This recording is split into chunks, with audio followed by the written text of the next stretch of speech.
আসসালামু আলাইকুম দর্শক, খেয়াল করেন ভারত যতগুলো ক্ষেপণাস্ত্র হামলা চালিয়েছে গতকাল গভীর রাতে ঘুমন্ত মানুষের উপর সেই ক্ষেপণাস্ত্র আঘাত হেনেছে।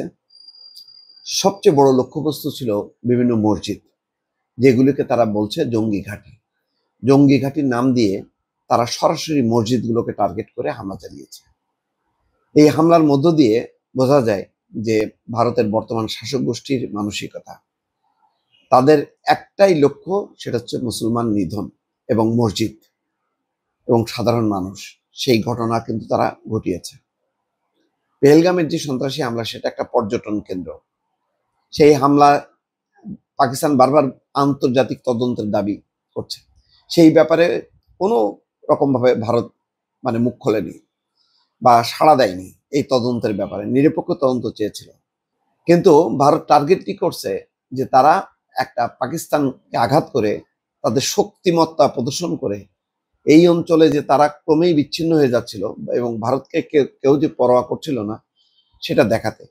সেটা দেখাতে যে উল্টা কি ক্ষয়ক্ষতি হয়েছে সেটা ভারত ভালো করেই জানে যে তাদের কি ক্ষয়ক্ষতি হয়েছে। কিন্তু পাকিস্তানের যে 6টা জায়গায় হামলা হয়েছে, সেখানে ইতিমধ্যে খবরের প্রকাশ, মৃতের সংখ্যা অনেক বেড়ে গেছে। সাধারণ মানুষের ঘর বাড়ির উপর হামলা হয়েছে, মসজিদে হয়েছে। মসজিদে গভীর রাতে মানুষ নামাজ পড়ে, তারা নিহত হয়েছে। হয়তো সেই নিহতের সংখ্যা প্রায় হয়তো 100 ছাড়িয়ে যাবে।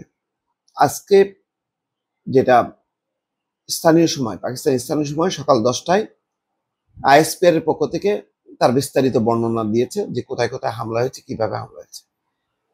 আহমেদ শরীফ, আইএসপিআর এর মহাপরিচালক, তিনি বলছেন বাহাওয়ালপুরের আহমেদপুর ইস্ট শহরের হামলায় 13 জন নিহত হয়েছে।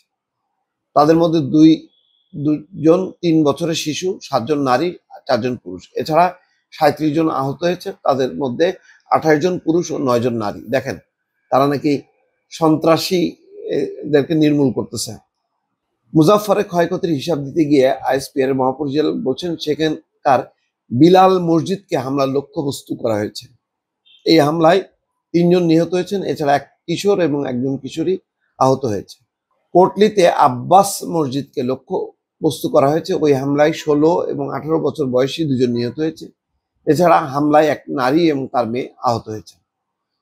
আহমেদ শরীফ আরো বলেন, পাঞ্জাবের মুরিদকেতে উমালপুরা মসজিদকে লক্ষ্য করে হামলা হয়েছে। এই হামলায় 3 জন নিহত এবং 1 জন আহত হয়েছে। আরো 2 ব্যক্তি নিখোঁজ হয়েছে। হামলায় স্থানীয় মৃৎশিল্পীরা আর্থিকভাবে ক্ষতির সম্মুখীন হয়েছে। শিয়ালকোট এবং সাকারগড়ে হামলার ঘটনায় বড় কোনো ক্ষয়ক্ষতি হয়নি। তিনি বলেন সেখানকার একটি দোকানে সামান্য ক্ষতি হয়েছে। সেনাবাহিনীর মুখপাত্র বলেন, নিয়ন্ত্রণ রেখা বরাবর ভারতীয় সেনাবাহিনীর ছোড়া গুলিতে 5 জন বেসামরিক নাগরিক নিহত হয়েছে। এর মধ্যে 5 বছর বয়সী এক শিশুও রয়েছে। এর আগে ভোর 4টার দিকে করা এক সংবাদ সম্মেলনে আহমেদ শরীফ ভারতের এই হামলাকে বিনা উস্কানিতে চালানো ভীতুসুলভ হামলা বলে উল্লেখ করা হয়। তিনি বলেন, আমরা জবাব দিচ্ছি, ভবিষ্যতেও জবাব দিয়ে যাব। ইতিমধ্যেই পাকিস্তানের ভেতরেই সেই যে ক্ষেপণাস্ত্র ছুড়েছিল যে সমস্ত যুদ্ধ বিমান, তার মধ্যে 5টা ভূপাতিত হয়েছে। তার মধ্যে অত্যন্ত ব্যয়বহুল ফ্রান্স থেকে আনা 3টি রাফাল যুদ্ধ বিমান আছে, আর 2টি সোভিয়েত আমলে নির্মিত 2টি যুদ্ধ বিমান আছে।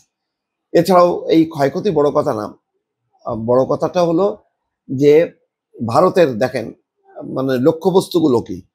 অধিকাংশ ক্ষেত্রে দেখা যাচ্ছে মসজিদগুলোকে লক্ষ্য করে তারা এই হামলা চালিয়েছে। তো এখন পাকিস্তান যদি ভারতের মন্দিরগুলির লক্ষ্য করে হামলা চালায়, তাহলে কি দাঁড়াবে? এক ধরনের ধর্মীয় বিদ্বেষ থেকে ভারত তার আক্রমণগুলো চালাচ্ছে, এটা মোটামুটি পরিষ্কার। দর্শক, ভালো থাকবেন। আল্লাহ হাফেজ।